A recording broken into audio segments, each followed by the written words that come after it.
लोकसभा चुनाव के बाद उत्तर प्रदेश लगातार चर्चा में है। अयोध्या में चुनाव हारने के बाद बीजेपी लगातार हार की वजह ढूंढने में लगी है।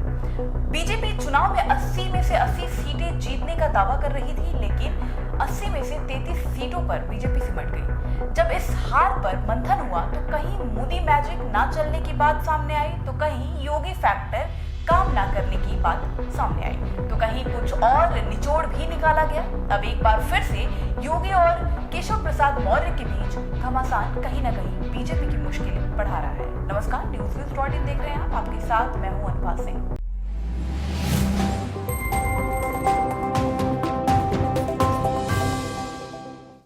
देश का सबसे बड़ा सूबा यूपी लोकसभा चुनाव के बाद चर्चे में है। लोकसभा में प्रदेश में हार के बाद सियासी गलियारों में तमाम तरह के सवाल खड़े होने के साथ ही चर्चाएं शुरू हो गई थी।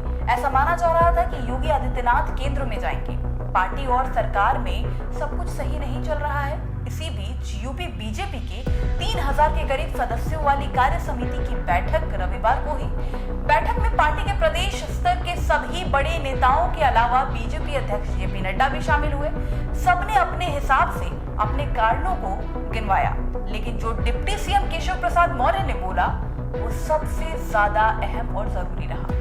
और सियासी बाजारों में इस बात पर जोर दिया गया कि यूपी बीजेपी में सब कुछ ठीक नहीं चल रहा है। केशव प्रसाद मौर्य के बयान से कई मायने निकाले जा रहे हैं। सियासी बैठकों में चर्चा हो रही है कि केशव प्रसाद मौर्य ने अपने बयान के जरिए अपना दर्द केंद्रीय नेतृत्व के सामने रख दिया है। इतना ही नहीं, ये सीएम योगी आदित्यनाथ के नेतृत्व वाली कार्यशैली को भी हार की वजह के तौर पर मानते हैं। वहीं दूसरा पक्ष कह रहा है कि केशव प्रसाद मौर्य ने पार्टी के प्रदर्शन से नाराज होकर ये बयान दिया है। दरअसल केशव प्रसाद मौर्य ने कहा कि जो आपका दर्द है वही मेरा भी दर्द है, और बीजेपी में सरकार से बड़ा संगठन है, संगठन था और संगठन रहेगा। और आज इस प्रदेश कार्य समिति में मैं संगठन के वरिष्ठता हमारे देश के और प्रदेश के नेतृत्व के सामने कह रहा हूं, संगठन सरकार से बड़ा है।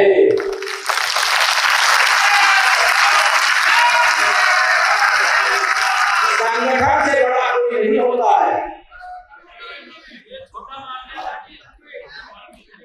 संगठन सरकार से बड़ा है, बड़ा था, बड़ा रहेगा।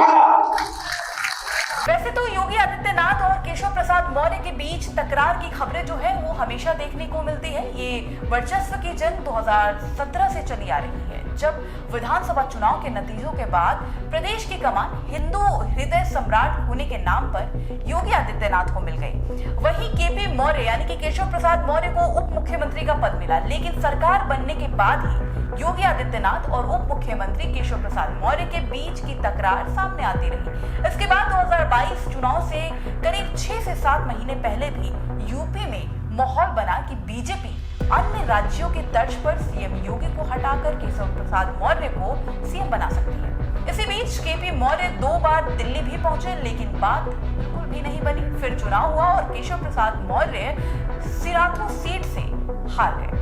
हालांकि उसके बाद भी उन्हें डिप्टी सीएम बनाए रखा गया।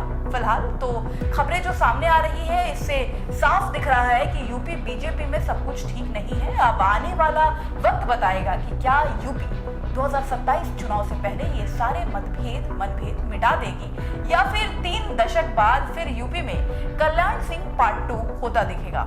हालांकि केशव प्रसाद मौर्य और योगी आदित्यनाथ के बीच जंग को पहले भी पार्टी ने कई बार सुलझाया है, और 2027 में यूपी में कमल खिलना है तो संगठन को एक बार फिर इन मतभेदों को मिटाना होगा। फिलहाल इस वीडियो में इतना ही। कैसा लगा आपको हमारा ये वीडियो कमेंट सेक्शन में जरूर बताएं, और साथ ही चैनल को लाइक सब्सक्राइब करना बिल्कुल ना भूलें।